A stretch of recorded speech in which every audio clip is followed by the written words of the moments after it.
Well, there's no doubt that there is such a thing as Russophobia. There are people who hold irrational prejudice towards Russians, just as there are people who have irrational prejudice towards Germans or British people or Americans or whatever. But Russophobia has been instrumentalized by Kremlin propagandists as a way of dismissing any criticism of the regime which rules, or I should say misrules, Russia. And to some extent this is a self-fulfilling prophecy, that if you say to people, you're only attacking me because I'm prejudiced, that will possibly entrench any feelings of prejudice they have, at least towards you. So I think that by talking about Russophobia, the Kremlin entrenches what one might call Kremlinphobia. But I think it's really important to remember that among the greatest victims of the Chekist regime that misrules Russia are the Russian people themselves. This great country which has so much to offer civilization and world politics and has such a great legacy in so many ways is being isolated and marginalized and looted by this gang of ex-KGB people and their corrupt business cronies who have ended up in power. I'm not saying that Russia will find its relations with its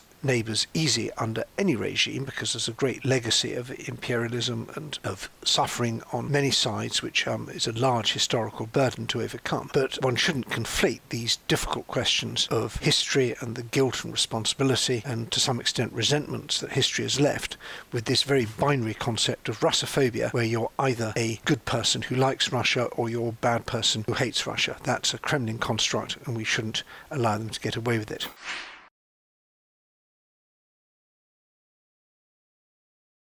I think that there's no doubt that the result of the Kremlin's nationalistic bombast has been to exhaust Russians' appetite for these adventures. And a few years ago, when Putin came in, more than a few years ago now, Russians were very fed up with the chaos of the 1990s and also the feeling of humiliation. And to have a leader who talked very confidently about Russia as a great power and was able to throw Russia's weight around and cut a decisive figure on the international stage, that went down very well among Russians. But that's changing now. The feeling of stability and pleasure at stability has turned into impatience with stagnation, and the satisfaction that Russians got about seeing their country bestriding the world stage, I think, has turned into a feeling of impatience that the Kremlin's geopolitical adventurism, whether it's in Ukraine or in Syria or elsewhere, is a substitute for delivering public services, economic growth, and the sort of psychological benefits of modern life which Russians quite rightly feel they should expect. And I think that's particularly true for young people, because it's their future that's been to some extent constrained by the Kremlin. They can't study abroad, they can't engage in the world economy, they can't have the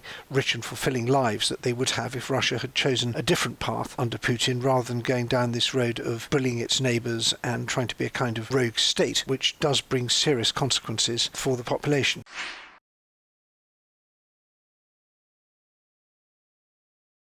I think that the European countries had a long time rather overstated the threat from Russia and rather understated the threat from China. It was very easy to blame everything on Russian meddling, even problems that were actually endogenous, created by European countries themselves. And one of my favourite statistics was the 5 Nordic countries, the 3 Baltic countries and Poland together, have a bigger GDP than Russia, and their defence spending is nearly half of what Russia spends. So just those 9 countries could defend themselves perfectly well against Russia if they wanted. And the problems in Europe were mainly of coordination and willpower rather than of means when it was dealing with Russia. And China is different. China is a serious threat. It's a really big country, very serious, thinks long term, and we've rather underestimated that. And I'm glad that Europe is now waking up to that. I don't think that this particularly suits the Kremlin, because I don't think we are neglecting Russia, but we are focusing more on our vulnerabilities, and the same vulnerabilities that China exploits are ones that Russia exploits, and vice versa. And so as we worry more about resilience and deterrence and cohesion and solidarity and all these things that we need in order to blunt the threat from China and deter China, that will also make us more resistant to the threat from the Kremlin.